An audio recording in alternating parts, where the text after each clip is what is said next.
안녕하세요. 떠먹여 드리는 교육 이슈 임쌤입니다. 따뜻한 봄 기운을 듬뿍 받으시길 바라며 지난주 화제가 되었던 교육 이슈들을 만나보도록 하겠습니다.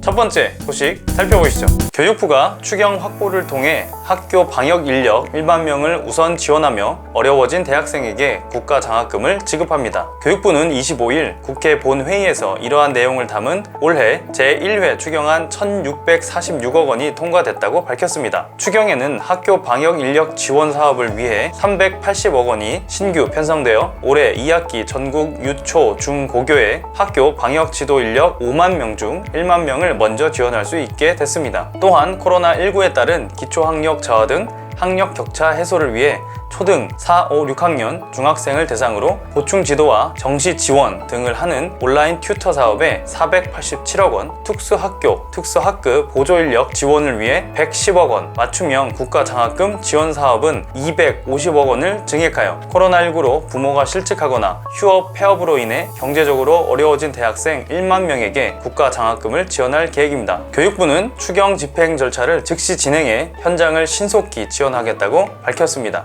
교육 현장 여건 개선과 어려움을 겪고 있는 학생들에게 실질적인 도움이 될 수 있으면 좋겠습니다. 두 번째 소식 살펴보시죠. 전국 시도교육감 협의회가 교원 능력 개발 평가 시행 유예를 요구하는 입장문을 냈습니다. 협의회는 23일 입장문을 통해 교사들의 책무성과 협력적 학교 문화를 활성화하는 것이 어느 때보다 중요한 시기라며 교원이 평가에 대한 부담과 불필요한 업무에서 벗어나 코로나19 극복을 위한 협력적 교육활동에 전념할 수 있도록 2021학년도 교원 능력 개발 평가는 유예되어야 한다고 밝혔습니다. 지난 2020학년도에는 코로나19로 등교 수업과 원격 수업이 병행됐고 정상적인 교육과정 운영이 힘들었던 상황에서 교원을 평가하는 학생, 학부모들에게 객관적이고 정확한 정보 제공이 어려웠는데 사회부총리 겸 교육부 장관과 전국 시도교육감 협의회와의 간담회에서 2020학년도 교원 능력 개발평가 실시 유예에 대해 합의하고 전면 유예한 바 있습니다. 아울러 협의회는 교원 능력 개발 평가의 본래 취지인 교원 전문성 함양의 방법은 향후 더 많은 논의 속에 올바로 추진되어야 한다고 말했습니다. 교육 현장에서도 교원 능력 개발 평가에 대한 다양한 의견이 있는 만큼 최대한 객관성을 확보하여 적절한 시기에 시행되면 좋겠습니다. 마지막 소식 살펴보시죠. 2019년 유엔 아동권리위원회는 한국의 유엔 아동권리협약 이행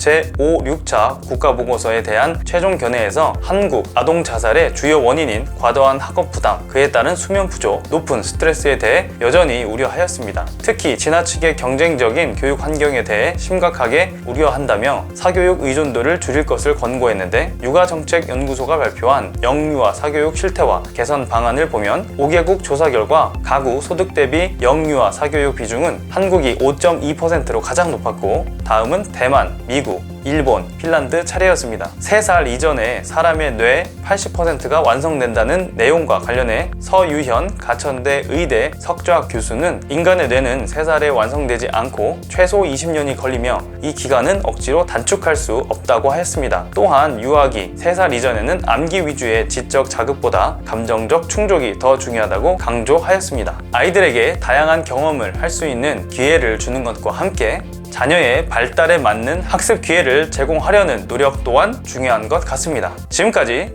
떠먹여 드리는 교육 이슈 임쌤이었습니다. 감사합니다.